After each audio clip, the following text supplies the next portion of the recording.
Jimmy LaCava Perrin, born February 3rd, 1915 in New Orleans. 5 feet 5 inches and 115 pounds, he was managed by Emile Bruno and Sam Weaver. The young LaCava took on the surname of his stepfather, Ernie Perrin, a local boxing coach. In 1940, he won the Featherweight Championship of the World, a title that went unrecognized for more than 40 years. They announced me as the champion of the world, and I thought I was the champion of the world for years and years and years. Well, in them days it was bad, yeah, with all that kind of stuff, you know. That New York crowds around it had it all covered, you know. But I finally got it. That wasn't until 1983, however. Here's what happened.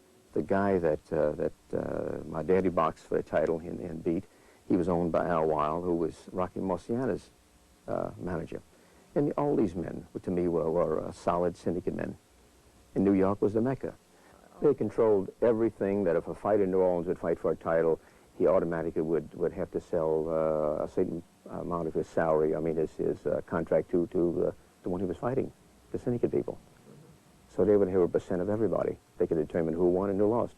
But they couldn't take over this New Orleans area. You had Emile Bruno, who was probably one of the dean of boxing, and he would not allow this in New Orleans. Emile Bruno was always a tough, hard-headed fellow. Whether or not they had this affiliation problem or not, I'd have to say there was some truth to it. Because I've always felt that a local fighter managed by a local fellow, even though he had a lot of talent, couldn't get the fights around the country. He didn't have the connection. So it didn't have to be always organized crime affiliations. You know, there were other type of people that were into the business. And so as a result, if they had the contacts, they wanted part of the action. And they wanted part of Jimmy's contract, if not all of it. Well, as far as any syndicate controlling Jimmy, it was never going to be, because Jimmy was a straight-up fighter. I believe that at the time that he boxed, that he probably beat more featherweight champs than anybody. So what happens is there were always technicalities. You'd either say the guy was a pound too heavy, so the 126-pound limit, which is his division, then somebody might say, well, you know, he's come in at 126 and a half.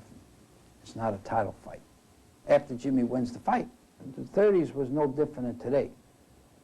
Today, they got more gall, because with everybody looking at the fight through television, they still pull tricks on the public.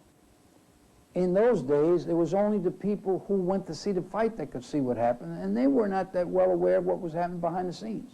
So down here, when he won the title, California and the Louisiana State Boxing Commission, and everyone recognized him except the New York Syndicate. And he couldn't get a rematch.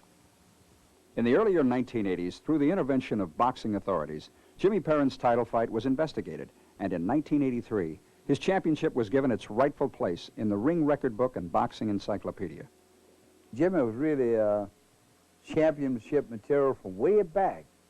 But then Emile Bruno took such very good care of him, you know, not overmatching him or whatnot, till he was grooming him to be a champion. Before Perrin danced in the ring, he developed some fancy footwork on the stage with years of tap dancing as a youngster. The fast feet, side to side, moving, and punch and run, became famous as the classic New Orleans style. It was a technique passed down through generations of New Orleans boxers.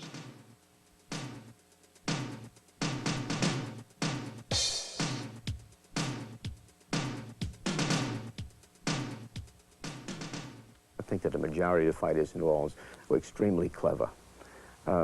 Sliding, moving, left hand, had a philosophy. Hit the other guy and don't get hit. That was more or less what the New Orleans style was. And you can go back to my daddy, the Canzoneras, you can go back to all the great fighters that come out of New Orleans. Even Ralph Dupass and Willie Pastrana carried it on. And after that, we lost that. Then we got into the bang-bang thing, which all these fighters do today. You don't have the cleverness anymore.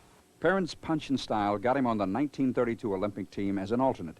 The following year, he fought 7 world champions, beating 4 of them. His controversial featherweight championship fight was May 8, 1940, against Bobby Ruffin in New Orleans. Recognized as champ or not, Perrin was now a big-money draw in New Orleans. In August of that year, he fought Petey Scalzo and lost, but set a gate record that wasn't broken until nearly 4 decades later. Yeah, 17,000 people. We put it at City Park Stadium until Cassius Clay broke it at the Superdome.